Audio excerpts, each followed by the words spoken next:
If you file bankruptcy, is your house protected from creditors? I know this might seem like, I'm not planning on filing bankruptcy, Josh. I got no debt. My credit's over 800, blah, blah, blah. I tell you, you just don't know. You just don't know. And bankruptcy, and again, I think it's way overblown about the idea that most people file bankruptcy because of medical issues. In fact, we know that's simply a fraud. We've debunked that. However, it does happen. It does happen. And your principal residence is everything, man. Is everything. And if you're filing for bankruptcy for whatever reason, you just got to be careful there. Anyway, so let's dive into this again a little bit because I talked to this insurance guy probably 6 months ago from Utah. And it was amazing. I like this guy. I can't remember his name, but if he sees this video and he wants to put his firm's name in the show notes, if you're looking for insurance of any kind, you should reach out to this guy. Good guy. I just can't remember his name off the top of my head. But anyway, and he was telling me in Utah, there's only like a $25,000 exemption for filing bankruptcy on your primary residence. I said, what? Utah? What? I couldn't believe it. Mormons, family oriented, they're only giving it $25,000. Maybe it's $50,000 per couple, but something like that. It wasn't very much exemption from creditors in bankruptcy filing. And I was like, that's crazy. Now, creditors are, in this case, is basically people who hold the mortgage, or if someone has they put a lien on your house because they put a roof on or something like that. But generally speaking, the mortgagee, or the mortgage, whatever the name of the bank, what the bank is, a mortgagee, something like that. Whoever the person who lend you the money to buy the house, they have a claim if you file for bankruptcy to recoup what you owe them, which means your equity. I was stunned by that. Now, remember, this is not something, by the way, that an umbrella insurance would cover. Umbrella insurance covers you for basically liability. Someone steps on a nail on your property and they sue you because you're negligent. Well, that's where your umbrella kicks in. But it doesn't cover you for bankruptcy. So anyway, it's pretty interesting. I came across this homestead exemptions by state. And this is Dateline right here, February 4th, 2021. And I don't know who insuranceandestates.com, I don't know, but link to the show notes if you're interested in talking to these people right here.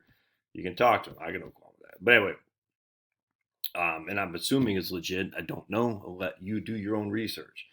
All right, so remember, your homestead is basically your primary residence. Your homestead exemption is how much exempted assets from your homestead if you do file bankruptcy. Just keep that.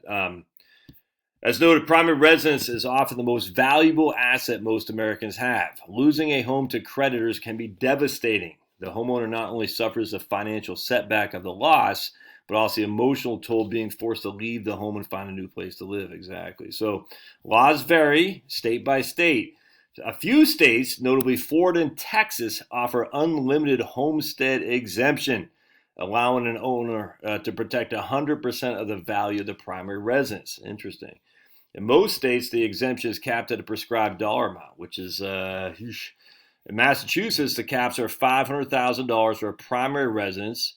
Virginia, on the other hand, just limits $5,000, and New Jersey offers no state level exemption at all. Crazy. There's qualification requirements. Federal bankruptcy code is only $25,150.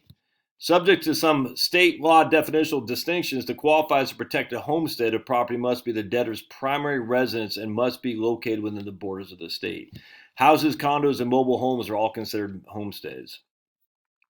Excluded state exemption laws typically exclude certain debts and liens from homestead protection with the specific categories: mortgages, tax liens, mechanics liens, basically guys putting a roof on, domestic supports, and some HOA liens commonly fall outside of the exemptions. All right, so basically they're going to get their money back if they loaned you the money to buy the house, or if they took a debt in which to help update it or upgrade or something like that. Homestead, because the home's most significant asset naturally falls that legally sanctioned means of protecting a primary residence is immensely valuable in asset protection. And I don't know how that works in terms of how you would go about doing that. Put in a trust, I don't know. So you have to talk to somebody. But it can't be a living trust. It'd have to be his own irrevocable trust, I think. But again, I'm not a lawyer. You talk to somebody. Even when the homestead exemption is capped under state law and is insufficient to protect a property, the homestead exemption still provides valuable financial protection. California caps a singles homestead exemption at $75,000. If the homestead is worth $250,000, a judgment creditor could potentially institute a judicial foreclosure proceeding to foreclose on the lien. Even if the sale occurs, the property owner receives $75,000 exemption from the proceeds. So that's good, before the creditor received anything. So at least it'll get you, at least you have a down payment on something else. All right, so let's see what we got here. So let's go to exemption amount first, and let's go here. So Arkansas is unlimited. Homestead exemption applies to real property. It uses primary residence. Florida is unlimited. Iowa is unlimited. Kansas is unlimited. Oklahoma is unlimited. South Dakota is unlimited. Texas is unlimited. So we got, what's that? 1, 2, 3, 4, 5, 6, 7 states are unlimited homestead exemptions. They, in a creditor proceeding, they cannot take your property. I wonder if would that lead you to be more inclined to have a debt on your property? I gotta think that through some. Look, I don't. I mean, I'm trying to pay down my debt, but I guess in some regard, if you lived in Texas, well, then the creditors could still get your non-IRA assets.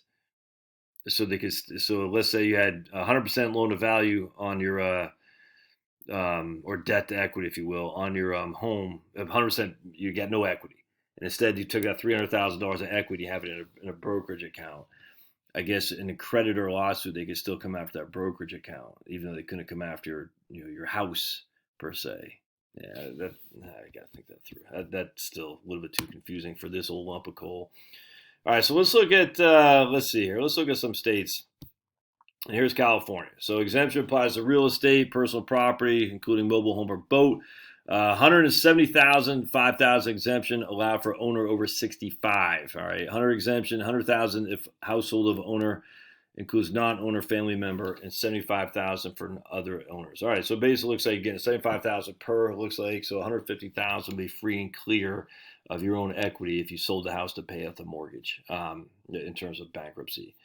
Let's look at Georgia. So let's go up here. All right, so we got 7 states provide unlimited exemptions. And let's go to state here.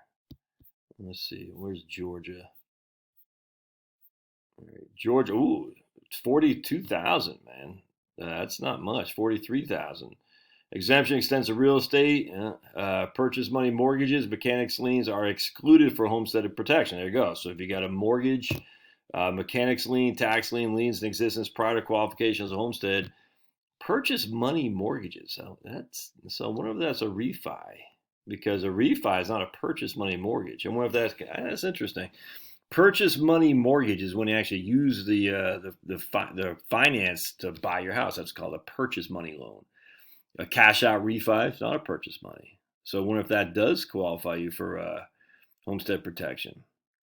Interesting. So they're saying as qualifications homestead are excluded from homestead protection. So that means you only get $21,500 per. But that does not include, it says excluded from homestead protection. So that would tell me that the whole thing is subject to creditors for mortgages. That's interesting. Let's go to this great state of Maine, where your old boy is from originally. 47 to 95,000. Exemption applies to real or personal property. Exemption is minor dependents. Okay. Anyway, that's pretty interesting. Massachusetts, $500,000 exemption applies to equity and dwelling. All right, proceeds of sale of homestead are exempt. All right, so you have to look at that stuff. Anyway, if any attorneys out there, estate planners and whatnot, put your thoughts in. Love to hear them. Because I'm ignorant about it, but I was surprised. Actually, let's just go to Utah again real quick. Because I remember that guy. I was like, whoa, Utah's only give you 25,000. That's crazy. Utah, right there, 30,000, married double, or maybe that's what it was, 30,000. Exemption applies to real estate up to 1 acre of attached land. Mortgages and purchase money liens are excluded from the homestead exemption. See, that sounds conflicting to me. That sounds like you have a homestead exemption of $30,000 in a creditor hearing, but if you have a mortgage, you don't have any exemption because it says excluded from the protection. No. I love your thoughts. Something to think about.